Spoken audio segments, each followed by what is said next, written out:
Bonsoir à tous, aujourd'hui on se retrouve pour le débrief Paris Saint-Germain 3. Comme vous pouvez le voir, le décor il a totalement changé et ça sera le cas pour au moins 2 mois avant de récupérer mon décor normal parce que là je suis à l'étranger. On va rentrer directement dans le débrief du match. Alors moi la première chose dont j'ai envie de parler c'est la performance de Zaïre Emery. Très très gros match de sa part à seulement 16 ans.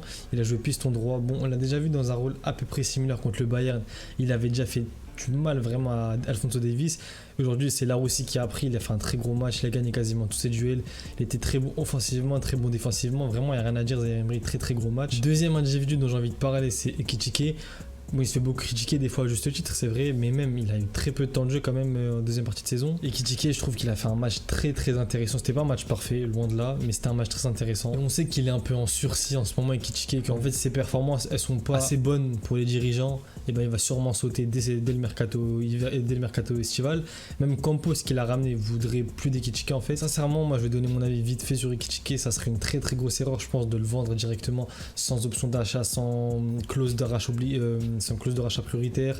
Ou moi, pour moi, sincèrement, Ekitike, on devrait l'envoyer en prêt. Si il rentre plus dans les plans, il faudrait l'envoyer en prêt. Parce que, bon, c'est pas un crack international, mais c'est un très bon joueur. C'est un bon joueur de football, Ekitike. C'est un mec qui peut faire du bien. Pour moi, il va en Allemagne, il va dans un championnat comme ça, il pourrait vraiment faire du bien. On voit qu'il a quelque chose. Mais en même temps, le mec, il est passé de Reims à Paris. Il fallait pas s'attendre à grand chose dès le début. Et ben, ce match-là, il était très très convaincant pour moi, pour Ekitike. Même si ce qui manque, c'est la finition. On l'a vu que dans le jeu, il était bon. Il demandait beaucoup. Il était agressif.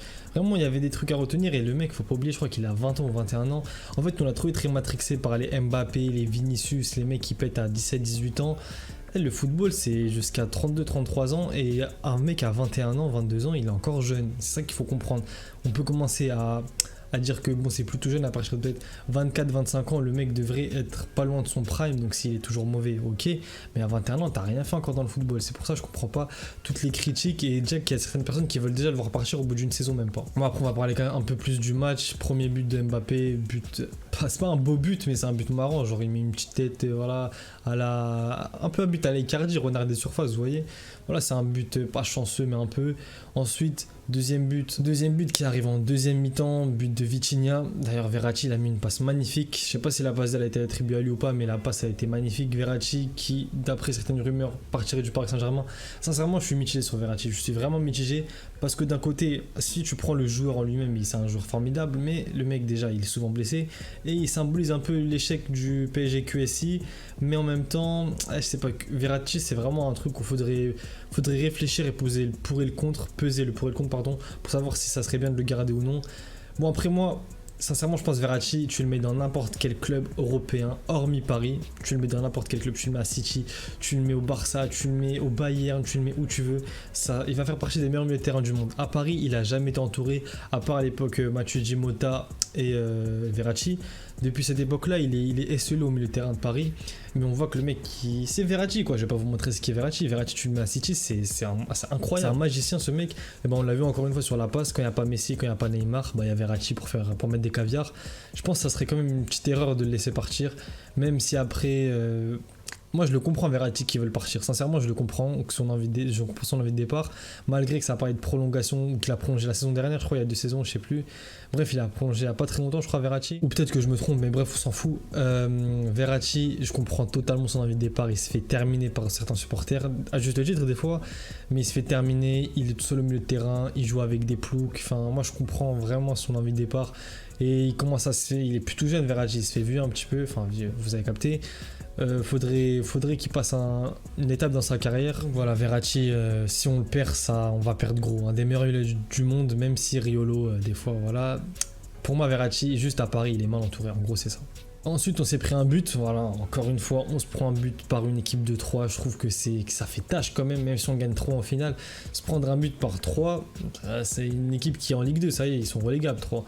Donc voilà, c'est après, peut-être l'équipe s'est dit, bon, ça y est, on gagne le match. Mais avec cette mentalité, on va aller nulle part et ça continue toujours avec Paris, ça continue. Bon, on se prend un but, voilà, je vous le dis quoi. Dernier but de Fabien Ruiz, très très beau but, vraiment le but il était magnifique, même si Ruiz c'est pas un joueur que j'apprécie du tout. Alors là, avec Paris, je m'attendais à beaucoup de Ruiz, finalement, on n'a rien eu du tout.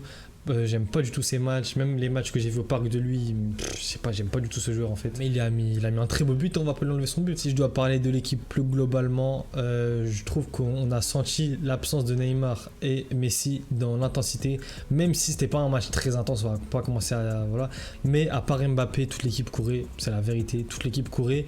Bon, après, on a beaucoup joué à la baballe un petit peu, mais 3 ils jouaient en arrière. Enfin, c'était une équipe vraiment faible. Enfin, c'est ça que j'ai envie de dire. C'est une équipe très faible.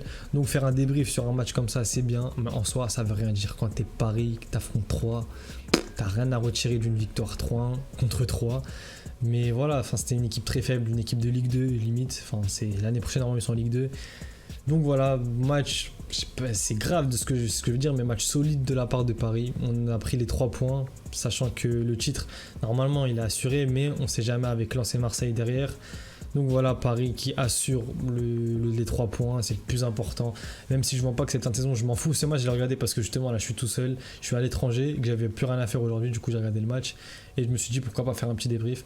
Du coup, dites-moi ce que vous avez pensé du match. On se retrouve pour une prochaine vidéo. A plus les mecs.